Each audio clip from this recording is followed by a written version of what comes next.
بسم الله الرحمن الرحيم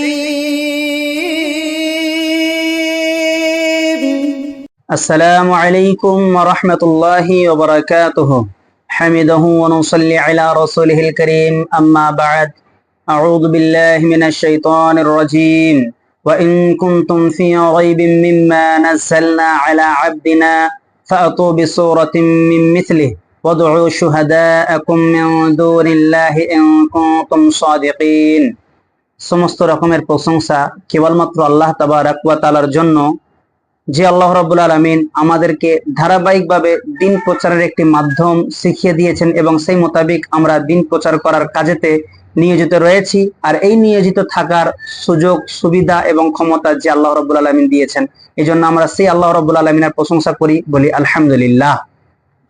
অতঃপর আখিরি পয়গম্বর নবী মুহাম্মদুর রাসূলুল্লাহ সাল্লাল্লাহু আলাইহি ওয়াসাল্লামের উপর শান্তির ধারা অজস্র দরুদ ও সালাম বর্ষিত হোক। আমরা সকলেই বলি আল্লাহুম্মা আমিন, আল্লাহুম্মা সাল্লি আলাইহি, আল্লাহুম্মা বারিক আলাইহি।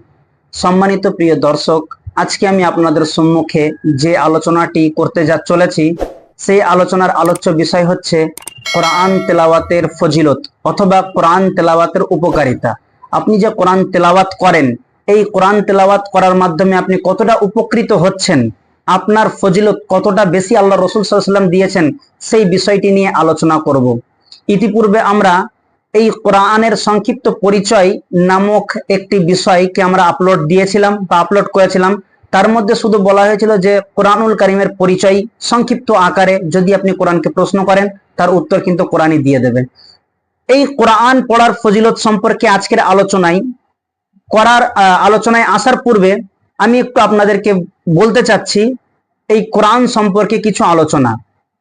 কোরআন সম্পর্কে কিছু আলোচনা বলতে কি, এই কোরআন যেটা আপনি আমি পেয়েছি আর সুন্দর করে কাপড়ের মধ্যে জড়িয়ে একটি তাকের মধ্যে তুলে রেখে দিয়েছি অথবা আলমারি বা সামসেটে তুলে রেখে দিয়েছি। যখন ইচ্ছা হয় তখন পড়ি, আর যখন ইচ্ছা হয় না তাকে সেই কোরআনটাকে খুলেও আমরা দেখি না। কিন্তু আপনি কি জানেন যে এই কোরআনটা আসলে কি? এই কোরআনটাকে তো আপনি সহজেই পেয়ে গিয়েছেন বা আমি সহজেই পেয়ে গিয়েছি, যার কারণে তা আমরা এই কোরআনের মূল্যটা বুঝি না। কোরআন যে কত বড় একটা ধর্মগ্রন্থ সেটা আমি আপনি ভাবতেই পারি না, তার সম্মান জানি না, তাকে সম্মান করি না, তার কদর করি না। অথচ এই কোরআন যখন আল্লাহ সুবহানাহু ওয়া তাআলা নাজিল করছিলেন ধাপে ধাপে বা খাপে খাপে রাসূলুল্লাহ সাল্লাল্লাহু আলাইহি সাল্লামের উপরে, তখন ওই সমস্ত মানুষেরা, যখন আল্লাহ রাসূল সাল্লাল্লাহু আলাইহি সাল্লামের জামানায় যে সমস্ত মানুষেরা ছিলেন, ওনারা তখন বুঝতে পেরেছিলেন যে কোরআন অ্যাকচুয়ালি কোন কিতাব, কোরআনের বিধানটা কেমন বিধান, তখন তারা বুঝতে পেরেছিল। এই জন্য কোরআনকে নির্মূল করার জন্য, অর্থাৎ কোরআনকে উলট পালট করিয়ে দেওয়ার জন্য বা কোরআনকে তুলে দেওয়ার জন্য তারা আনথাক অর্থাৎ অক্লান পরিশ্রম করে গিয়েছে, যাতে করে কোরআনটা বা কোরআনের বিধানটা সমাজে চালু না হয়। এই জন্য তারা হাজারো চেষ্টা করেছে যে কোরআনকে আল্লাহর বাণী বলে স্বীকার না করার।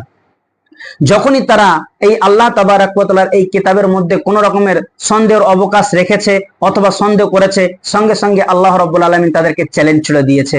কিন্তু তার পূর্বেই আমি আপনাদেরকে বলি, কোরআন এমন একটা কিতাব, যদি আমি একটা কিতাব লিখি অর্থাৎ বই লিখি, তো ভূমিকায় আপনাকে আমাকে প্রথমে লিখতে হবে যে এই কিতাবের মধ্যে বা এই বইয়ের মধ্যে কোন রকমের ভুল ভ্রান্তি যদি থেকে থাকে আপনারা আমাকে অবশ্যই জানাবেন বা আমাদের সঙ্গে কন্ট্যাক্ট করবেন, যোগাযোগ করবেন, তাহলে আমরা সেটা কি করব, পরবর্তী সংস্করণে সংশোধন করে নেব। কিন্তু ধর্মগ্রন্থ আল কোরআন এমন একটি কিতাব যেটা আল্লাহ তাবারাক ওয়া তাআলা নাজিল করলেন 114টি সূরা দিয়ে, অথচ তিনি তার ভূমিকা অর্থাৎ সূরার প্রথমেই সূরা বাকারা দ্বিতীয় নম্বর সূরা বাকারার দ্বিতীয় নম্বর আয়াতের মধ্যে বলে দিলেন যে আলিফ লাম মিম যালিকাল কিতাব লা রাইবা ফিহি হুদাল লিল মুত্তাকিন। এটা হচ্ছে আল্লাহ সুবহানাহু ওয়া তাআলার কিতাব, এই কিতাবের মধ্যে কোনো রকমের সন্দেহের অবকাশ নেই। তাহলে দেখুন, আল্লাহ সুবহানাহু ওয়া তাআলা কোরআনের শুরুতেই বলে দিলেন যে এই কিতাবের মধ্যে কোনো রকমের সন্দেহের অবকাশ নেই। তার মানে এখানে সন্দেহ থাকতেই পারে না। কেন? এটা বলছেন আল্লাহ সুবহানাহু ওয়া তাআলা। আর ওয়ামান আসদাকু মিনাল্লাহি কিলা, আল্লাহর চাইতে সত্য আর কে হতে পারে? যখন একজন সত্য মাবুদ এই কথা বলছেন যে এই কিতাবের মধ্যে কোনো রকমের সন্দেহ করা চলবে না, যেহেতু সন্দেহের কোনো অবকাশ নেই, তাহলে আমার আপনার সন্দেহ করা আদৌ কিন্তু উচিত নাই। কিন্তু মক্কার মুশরিকেরা তখন এই কথার ভাবার্থ বুঝতে পারেনি, যার কারণে তারা সন্দেহ করেছিল। আর আল্লাহ রাব্বুল আলামিন তাদের এই সন্দেহের মধ্যে চ্যালেঞ্জ শুনে দিয়ে বললেন এই 2 নম্বর সূরা বাকারার 23 নম্বর আয়াতের মধ্যে, ওয়া ইন কুনতুম ফি রাইবিম মিম্মা নাযালনা আলা আবদিনা ফাতু বিসূরাতিন মিন মিসলি ওয়াদউ শুহাদাআকুম মিন দুনিল্লাহি ইন কুনতুম সাদিকিন। কত চমৎকার কথা দেখুন, আল্লাহ রাব্বুল আলামিন বলছেন মুহাম্মদ সাল্লাল্লাহু আলাইহি সাল্লামের উপরে এই কোরআনের আয়াতকে অবতীর্ণ করে মক্কার মুশরিক কাফের বেঈমান যারা সন্দেহ পোষণ করেছিল আল্লাহ তাবারক ওয়া তাআলার কিতাবের উপরেতে, বা আল্লাহ তাবারক ওয়া তাআলার কিতাবের বিধানকে মেনে নিতে চাচ্ছিল না, তাদেরকে আল্লাহ রাব্বুল আলামিন এই বার্তা দিয়ে চ্যালেঞ্জ করলেন যে ওয়া ইন কুনতুম ফি রাইবিম মিম্মা নাযালনা আলা আবদিনা, যদি তোমাদের এই কিতাবের মধ্যে কারোর সন্দেহ মনে হয় যে এই কিতাবটা সন্দেহযুক্ত, তাহলে তোমরা এর মতো একটি সূরা তৈরি করে নিয়ে এসো। আর কার কাছে আসবে? আলা আবদিনা, আমি যে বান্দা উপরতে কোরআনকে অবতীর্ণ করেছি তার কাছে তোমরা নিয়ে এসো। ওয়া ইন কুনতুম ফি রাইবিম মিম্মা নাযালনা আলা আবদিনা ফাতু বিসূরাতিন মিন মিসলি, কোন একটি সূরা এর মতো তৈরি করে নিয়ে এসো। ওয়াদউ শুহাদাআকুম মিন দুনিল্লাহি, এবং আল্লাহকে ছাড়া তোমরা যে কোনো সাহায্যকারীকে ডেকে নিয়ে এসো। যাদেরকে তোমরা ডাকো আল্লাহ ব্যতীত তাদেরকে তোমরা নিয়ে আসতে পারো, যদি তোমরা সত্যবাদী হও, যদি তোমরা এই কথাই সত্যবাদী হয়ে থাকো যে আল্লাহর কিতাবের মধ্যে সন্দেহ অবকাশ রয়েছে, তাহলে তোমরা এর মতো কোন একটি সূরা তৈরি করে নিয়ে এসো আমার বান্দা মুহাম্মদ সাল্লাল্লাহু আলাইহি সাল্লামের কাছে, আর আল্লাহকে ছাড়া যে কোনো সাহায্যকারীকে তোমরা ডেকে নিয়ে এসো। তাহলে এই আল্লাহ তাবারক ওয়া তাআলা চ্যালেঞ্জ থেকে বোঝা যাচ্ছে যে না, এই কোরআনকে তারা মিটাতে পারবে না। কেন? এই কোরআনের রক্ষণাবেক্ষণের দায়িত্ব আল্লাহ সুবহানাহু ওয়া তাআলা নিয়েছেন। চলুন আরেকটু আগে যাই। দেখুন সূরা সফের আয়াত নাম্বার 8 এর মধ্যে আল্লাহ রাব্বুল আলামিন বলছেন ইউরিদুনা লিইউতফিউ নূরাল্লাহি বিআফওয়াহিহিম ওয়াল্লাহু মুতিম্মু নূরিহি ওয়ালাউ কারিহাল কাফিরুন। তারা চাইছে আমার নূর অর্থাৎ কোরআনকে ফু দিয়ে নিভিয়ে দিতে, কিন্তু তাদের এই প্রচেষ্টাকে আমি ব্যর্থ করলাম। ইউরিদুনা লিইউতফিউ নূরাল্লাহি বিআফওয়াহিহিম ওয়াল্লাহু মুতিম্মু নূরিহি, কিন্তু আল্লাহ রাব্বুল আলামিন তার নূর অর্থাৎ এই কোরআনকে কিয়ামত পর্যন্ত পৌঁছানোওয়ালা, কিয়ামত পর্যন্ত তিনি টিকিয়ে রাখবেন। ওয়ালাউ কারিহাল কাফিরুন, যদিও কাফেররা এটা অপছন্দ করে, যদিও কাফেরদের এটা খারাপ লাগে, যদিও কাফেরদের এটা কড়া কিংবা আরো খারাপ লাগুক না কেন, আল্লাহ রাব্বুল আলামিন সে পরোয়া করেন না। কেন? এই নূর হচ্ছে অর্থাৎ কোরআন হচ্ছে আল্লাহ সুবহানাহু ওয়া তাআলার বাণী, আর কিয়ামত পর্যন্ত তিনি একে টিকিয়ে রাখবেন। তারা হাজারো চেষ্টা করলে ফু দিয়ে এই প্রদীপকে নিমাতে পারবে না। এরপরে দেখুন কোরআন ব্যাপারেতে আল্লাহ সুবহানাহু ওয়া তাআলা মুহাম্মদ সাল্লাল্লাহু আলাইহি সাল্লামকে মনোনীত করেছেন, অর্থাৎ এই কোরআনের বিধানকে প্রচার করবেন কে? মুহাম্মদ সাল্লাল্লাহু আলাইহি সাল্লামকে। তো যখন মক্কার মুশরিকেরা, কাফেরেরা, বেঈমানেরা দেখলো যে না, কোরআনকে নির্মূল করা যাচ্ছে না, কোরআনকে ওঠানো যাচ্ছে না, তখন তারা চলে এলো মুহাম্মদ সাল্লাল্লাহু আলাইহি সাল্লামের কাছে। কেন? এজন্য যে এই ধর্মগ্রন্থ প্রচারক হচ্ছে মুহাম্মদ সাল্লাল্লাহু আলাইহি সাল্লাম। যদি আমরা মুহাম্মদকে এই পৃথিবী থেকে উৎখাত করে দিতে পারি, শেষ করে দিতে পারি, তাহলে আমাদের সব কিছু ঠিকঠাক হয়ে যাবে। এজন্য তারা চেষ্টা করেছিল। তাদের উদ্দেশ্য কি ছিল? তাদের উদ্দেশ্য শুধুমাত্র একটাই ছিল যে না থাকবে বাঁশ, না বাজবে বাঁশুরি। অর্থাৎ মুহাম্মদ সাল্লাল্লাহু আলাইহি সাল্লামকে যদি আমরা উৎখাত করে দিই, হত্যা করে দিই, শেষ করে দিই, তাহলে এই কোরআনের বিধানকে আর কেউ প্রচার করতে পারবে না। এজন্য তারা আল্লাহ রাসূল সাল্লাল্লাহু আলাইহি সাল্লামকে কি করেছিল?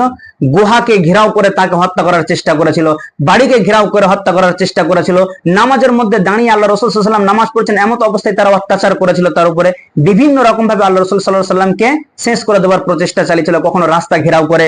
আল্লাহ রাব্বুল আলামিন ঠিক এরকম একটি কথা সূরা ইয়াসিনের আপনি যদি 9 নম্বর আয়াতটা দেখেন, সেখানে বলা হচ্ছে যে ওয়াজআলনা মিন বাইনি আইদিহিম সাদ্দাও ওয়া মিন খালফিহিম সাদ্দান ফাআগশাইনাহুম ফাহুম লা ইউবসিরুন। যখনই তারা প্রচেষ্টা করেছিল আল্লাহ রাসূল সাল্লাল্লাহু আলাইহি ওয়াসাল্লামকে পৃথিবী থেকে উৎখাত করে দেওয়ার জন্য, হত্যা করার জন্য, আল্লাহ রাব্বুল আলামিন বলছেন যে আমি তাদের সামনে কিংবা পিছনে, ডাইনে কিংবা বাঁয়ে আড়া করে দিয়েছিলাম, অর্থাৎ নিদ্রায় তাদেরকে বেহুশ করে দিয়েছিলাম, আর তারা দেখতে পায়নি। সেখান থেকে আমি মুহাম্মদ সাল্লাল্লাহু আলাইহি সাল্লামকে বাঁচিয়ে নিয়েছিলাম, বা সেখান থেকে আমি মুহাম্মদ সাল্লাল্লাহু আলাইহি সাল্লামকে পরিত্রাণ দিয়েছিলাম। প্রিয় দর্শক, একটু চিন্তা করে দেখুন, এই কোরআনের উপরে শুধুমাত্র আমি 2-3টে আয়াত আপনাদেরকে দিয়ে একটু উদাহরণস্বরূপ দৃষ্টান্তমূলক কথা বললাম। এরকম হাজারো হাজারো পরিস্থিতি আল্লাহ রাসূল সাল্লাল্লাহু আলাইহি সাল্লামকে শিকারে হতে হয়েছিল আল্লাহ রাসূল সাল্লাল্লাহু আলাইহি সাল্লামকে। তাহলে এইরকম কোরআনকে আমরা যখন ঘরেতে রেখে দেবো, এটা কিন্তু আদৌ মানানসই হবে না। একে নিয়মিত একটা টাইম করে আমাদেরকে পড়তে হবে। এবার আসি যে কোরআন পড়তে গেলে পরে আপনার উপকারটা কি হবে, কোরআন পড়লে আপনার লাভ কি হবে। আপনি যদি দেখেন তিরমিজির এই হাদিসের রাবি হলেন আব্দুল্লাহ ইবনে মাসউদ রাদিয়াল্লাহু তাআলা আনহু। আব্দুল্লাহ ইবনে মাসউদ রাদিয়াল্লাহু তাআলা আনহু তিনি বলছেন যে রাসূলুল্লাহ সাল্লাল্লাহু আলাইহি সাল্লাম বলেছেন, মান ক্বারাআ হারফাম মিন কিতাবিল্লাহি ফালাহু বিহি হাসানা ওয়াল হাসানাতু বিআশরি আমসালিহা লা আকুলু আলিফ লাম মিম হারফুন ওয়ালাকিন আলিফুন হারফুন ওয়া লামুন হারফুন ওয়া মিমুন হারফুন। আল্লাহ রাসূল সাল্লাল্লাহু আলাইহি ওয়াসাল্লাম বলেছেন, মান ক্বারাআ হারফাম মিন কিতাবিল্লাহ, মিন কিতাবিল্লাহ মানে আল্লাহর কিতাব। তাহলে যে ব্যক্তি আল্লাহর কিতাব হতে একটি মাত্র হরফ পড়বে, একটি, শুধু আলিফ যদি সে বলে তাহলে সে একটি হরফ পড়লো। তাহলে আল্লাহ রাসূল সাল্লাল্লাহু আলাইহি ওয়াসাল্লাম বলছেন যে মান ক্বারাআ হারফাম মিন কিতাবিল্লাহি ফালাহু বিহি হাসানা, যদি কোনো ব্যক্তি আল্লাহ তাবারাক ওয়া তাআলার কিতাব থেকে একটি হরফ পাঠ করে তাহলে তার জন্য একটি নেকি লেখা হবে। আর সেই নেকিটির গুণ কতটা পরিমাণের হবে? বিআশরি আমসালিহা, 10 নেকি বরাবর। তাহলে আপনি যদি কোরআন থেকে একটি মাত্র অক্ষরকে পড়েন, আলিফ যদি বলেন, তাহলে আল্লাহ তাবারাক ওয়া তাআলা আপনার আমলনামাতে একটি নয় বরং 10টি নেকি লিখে দেবেন। বলুন সুবহানাল্লাহ। শুধু এতটাই নয়, তিনি বলছেন যে লা আকুলু আলিফ লাম মিম হারফুন, আমি এটা বলছি না যে আলিফ লাম মিম একটি হরফ, ওয়ালাকিন আমি এটা বলছি কিন্তু আলিফুন হারফুন ওয়া লামুন হারফুন ওয়া মিমুন হারফুন, আলিফ একটি হরফ, লাম একটি হরফ, মিম একটি হরফ। অতএব যে ব্যক্তি কুরআনুল কারীম খোলা মাত্রই আলিফ লাম মিম পড়বে তাহলে তার আমলনামাতে 3টি নয় বরং 30টি নেকি লেখা হবে। বলুন সুবহানাল্লাহ। সুবহানাল্লাহি ওয়া বিহামদিহি সুবহানাল্লাহিল আযীম। এবার আপনি দেখুন, সারা দিনের মধ্যে যদি আপনি একটা পৃষ্ঠা পড়েন, শুধুমাত্র একটা পৃষ্ঠা পড়লেন, পড়ার পরেতে আপনি একটু গণনা করে দেখবেন সময় করে যে আপনি কটা অক্ষরকে তেলাওয়াত করলেন, কটা অক্ষরকে পড়লেন আপনি, আর ওই অক্ষরগুলোকে 10 দিয়ে গুণ করে দেখবেন যে আপনি কতটা নেকি শুধুমাত্র অল্প সময়ের মধ্যে অর্জন করলেন। তাহলে এতটা একটা ফজিলত সম্পূর্ণ কোরআনকে আপনি কিভাবে তাকে জড়িয়ে, কাপড়ের মধ্যে জড়িয়ে তাকে তুলে রাখতে পারেন? না, এটা আপনার জন্য আমার জন্য উচিত নয়। আপনাকে আমাকে অবশ্যই কোরআনকে তেলাওয়াত করতে হবে। শুধু এতটাই নয়, এবার আপনি বলতে পারেন যে আপনি তো আলেম মানুষ, অথবা যারা কোরআন পড়তে পারে তারা পড়তে পারে, কিন্তু আমরা তো কোরআন পড়তে জানি না, আমরা কোরআন পড়তে গেলে আটকে যাই, কোরআন পড়াটা আমাদের জন্য খুব মুশকিল হয়ে যায়, খুব কষ্টকর হয়ে যায়। তাহলে কি আমাদের গোনা হবে নাকি, বা আমাদের কি পাপ হবে নাকি? আমি বলবো যে না, আপনাদের জন্য কোনো পাপ হবে না, কোনো গোনা হবে না। কেননা আল্লাহ রাসূল সাল্লাল্লাহু আলাইহি ওয়াসাল্লাম সে কথাও স্পষ্ট করে জানিয়ে দিয়েছেন, তার দলিল রয়েছে সহিহ মুসলিমের মধ্যে। যদি আপনি দেখেন সহিহ বুখারী অথবা মুসলিমের কোন একটি হাদিসের মধ্যে রয়েছে, আম্মা জান আয়েশা রাদিয়াল্লাহু তাআলা আনহা হাদিসে বর্ণনাকারী, তিনি বলছেন যে আল মাহিরু বিল কোরআন, আল্লাহ রাসূল সাল্লাল্লাহু আলাইহি ওয়াসাল্লাম বলেছেন আল মাহিরু বিল কোরআন মা সাফরাতিল কিরামিন বারারা ওয়াল্লাযী ইয়াকরাউল কোরআন ওয়া ইয়াতাতাআতু ফীহি ওয়া আলাইহি শাক্কুন লাহু আজরান। আল্লাহ রাসূল সাল্লাল্লাহু আলাইহি ওয়াসাল্লাম বলছেন যে আল মাহিরু বিল কোরআন, কোরআন পড়াতে যে মাহির থাকবে, অর্থাৎ তারতিল তাজবিদ, সুন্দর করে উচ্চারণ করে পড়তে পারবে, আল মাহিরু বিল কোরআন মা সাফারাতিল কিরামিন বারারা, অর্থাৎ কিয়ামতের দিন আল্লাহ সুবহানাহু ওয়া তাআলা ওই সমস্ত ব্যক্তিদেরকে মুআজ্জাজ, বুজুর্গ, সম্মানিত যে সমস্ত ফেরেশতারা রয়েছে তাদের যে কাতার, তাদের যে সফ, সেই সফের মধ্যে, সেই কাতারের মধ্যে সারিবদ্ধভাবে দাঁড় করাবেন। বলেন সুবহানাল্লাহ। আপনি সাধারণ একজন আম মানুষ, আপনি বনি আদম, রাসূলুল্লাহ সাল্লাল্লাহু আলাইহি ওয়াসাল্লামের উম্মত, অথচ কোরআনকে যদি আপনি সহি শুদ্ধভাবে তেলাওয়াত করতে পারেন বা পড়েন, তাহলে আল্লাহ তাবারাক ওয়া তাআলা কাল কিয়ামতের ময়দানে সম্মানিত বুজুর্গ ফেরেশতা যারা রয়েছে তাদের সাথে আপনাকে দাঁড় করাবেন। কত চমৎকার আপনার মর্যাদা আল্লাহ সুবহানাহু ওয়া তাআলা দিচ্ছেন। এবার আমরা যারা পড়তে পারি না তাদের জন্য কি বলা হয়েছে? ওয়াল্লাযী ইয়াকরাউল কোরআন ওয়া ইয়াতাতাআতু ফীহি ওয়া আলাইহি শাক্কুন, আর যারা আমরা কোরআন পড়তে জানি না, কোরআন পড়তে গেলে পরে আমরা আটকে যাই, আটকে পড়ি। কিভাবে? আলিফ লাম মিম যালিকাল কিতাবু লা, এরকম কিন্তু হচ্ছে না, যালিকাল কিতাবু লা রাইবা, এই একবার, দুবার, তিনবার, 5বার, 10বার চেষ্টা করার পরে আপনি শুদ্ধ করে পড়তে পারছেন। তো এই রকমের ব্যাপারে বলা হচ্ছে ওয়ায়াতাতাউ ফিহি ওয়া আলাইহি শাক্কুন, আর এই পড়াটা তাদের জন্য মুশকিল হয়ে যাচ্ছে, কষ্টকর হয়ে যাচ্ছে। লাহু আজরান, আল্লাহ রাব্বুল আলামিনের নবী বলছেন যে তাদের জন্য 2 ধরনের নেকি দেওয়া হবে। বলুন সুবহানাল্লাহ। আপনার যে ধারণা ছিল আপনি কোরআন পড়তে পারেন না, আটকে যাচ্ছেন, আপনি পড়তে গেলে পরে আপনার জন্য সেটা কষ্টকর হয়ে যাচ্ছে, হয়তো ভুল হয়ে যাবে, এই ভয়তে আপনি পড়ছেন না, আর গোনা হবে নাকি? আপনার ধারণা ছিল হয়তো গোনা হবে, কিন্তু রাসূলুল্লাহ সাল্লাল্লাহু আলাইহি ওয়াসাল্লামের হাদিস বলছে যে আপনার জন্য ডবল নেকি হবে, একটা নয়, একরকম নয়, বরং ডবল নেকি হবে। ডবলের মধ্যে সেই 2 রকমের মধ্যে একরকম হচ্ছে আপনি কোরআন তেলাওয়াত করছেন, ইতিপূর্বেই বললাম আল্লাহর কিতাব থেকে যদি আপনি একটি হরফ তেলাওয়াত করেন তাহলে 10 নেকি, আর আপনি যে পড়ছেন আল্লাহর কিতাব এজন্য আপনার আমলনামাতে আল্লাহ সুবহানাহু ওয়া তাআলা নেকি লিখছেন। আরেকটা পদ্ধতি হচ্ছে আপনি মেহনত করছেন, আপনার মুখস্থ নেই, আপনি পড়তে পারছেন না, আটকে যাচ্ছেন, তারপরেও আপনি কিন্তু তেলাওয়াত ছাড়ছেন না, আপনার এই মেহনতকে জারি রেখেছেন। এই মেহনত করার জন্য আল্লাহ সুবহানাহু ওয়া তাআলা আপনার আমলনামাতে নেকি লিখছেন। তাহলে পড়ার জন্য নেকি পাচ্ছেন, আর মেহনত করার জন্য কষ্ট হচ্ছে তারপরে আপনি ছাড়ছেন না, পড়ছেন, এর জন্য নেকি পাচ্ছেন।